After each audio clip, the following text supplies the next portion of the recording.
En milliers de têtes, une foule surexcitée. La loi du nombre en expression sur le quartier éleveur à Yaoundé, pris dans les taux de la colère populaire. Même si la police là, il ne bouge pas.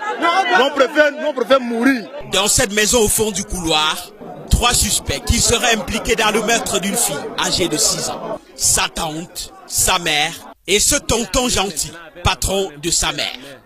La tête sans le reste du corps de la petite Julienne est ici découverte la veille dans un bac à ordures, non loin de là. On tranche la tête sans gorge. Évolution 12 heures après. Le quartier, en pleine nuit de lundi, tombe en ébullition.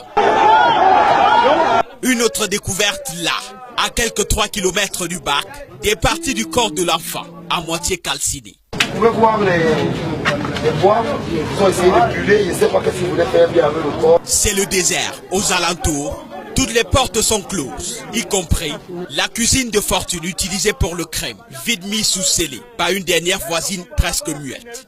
Jusque-là, les têtes bouillonnent d'interrogation, puis un coup de curiosité qui ouvre la vraie piste. Ce voisin, qui regardant la tête découverte en photo, reconnaît le visage de la fillette, qui serait sa voisine. Il accourt alors vers sa mère avec d'autres proches. On lui demande que votre fille est où? Elle dit, premièrement, que sa fille est à Douala. On dit, ok, si votre fille est à Douala, nous, on va voyager et on va aller à Douala maintenant. C'est pas un problème de transport, on va aller à Douala maintenant. Elle dit que c'est sans problème. Mais si vous voulez, je l'appelle.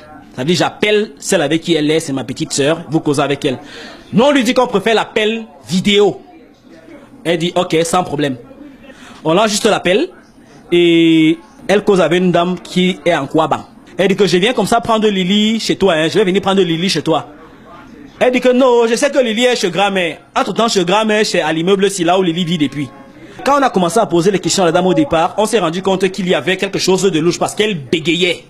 Course folle pour alerter la police. Le malheur de la fillette serait-il venu de sa propre mère? Elle avoue qu'elle voulait aller à Nero et que quelqu'un lui a proposé de vendre sa fille. À notre micro, l'accusé nie les faits, rejetant tout en blanc sur sa cadette que voici, à qui elle aurait remis l'enfant dimanche à 18 h. Parce que c'est elle que j'ai remis l'enfant à 18 h. C'est parce que vous avez remis l'enfant à main propre? À main propre. Faux, retorque sa petite sœur. Elles ne se sont jamais vues ce dimanche-là. Moi, je n'étais pas dimanche chez moi à la maison. On t'a jamais appelé pour dire qu'elle amène l'enfant? Jamais! Le chef de quartier a eu le temps d'interroger les 2 sœurs en contradiction pour un crime crapuleux. Incongruité décelée qui oriente la compréhension. Elle a dit au patron que je vais aller à Mbeng. Explorons l'idée de l'immigration qui habite la jeune mère de 27 ans. Son patron, qui fait la révélation, lui-même, s'était déjà fait pas mal d'interrogations. Je lui ai demandé, mais est-ce que le 25 000 je te paye par mois, ça va être amené à Mbeng? Bon, il y avait son nouveau gars. Le gars là, elle a dit que c'était un footballeur. Bon, il sentait de commencer. Moi, je ne connais pas si c'est depuis, mais c'est qu'un freeboy, un fumeur bangala. Il a un ginger avec la scar sur la tête. Où se trouve donc la vérité? Les populations subites faisant la relation entre leur activité quotidienne de restauration et le crime commis. Cette femme tue les enfants pour préparer le héros. Donc le héros, comment il là-bas la mado? C'est la chair humaine. Confinés là par sécurité, les 3 suspects sont réclamés par la justice populaire. Les forces de l'ordre dépassées par la mobilisation.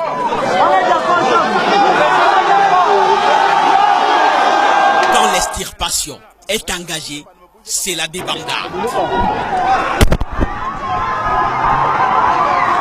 Coup de force, jet de pierre des populations et gaz lacrymogène des forces de l'ordre dans une guerre chargée. Les innocents sont en sauve qui peut.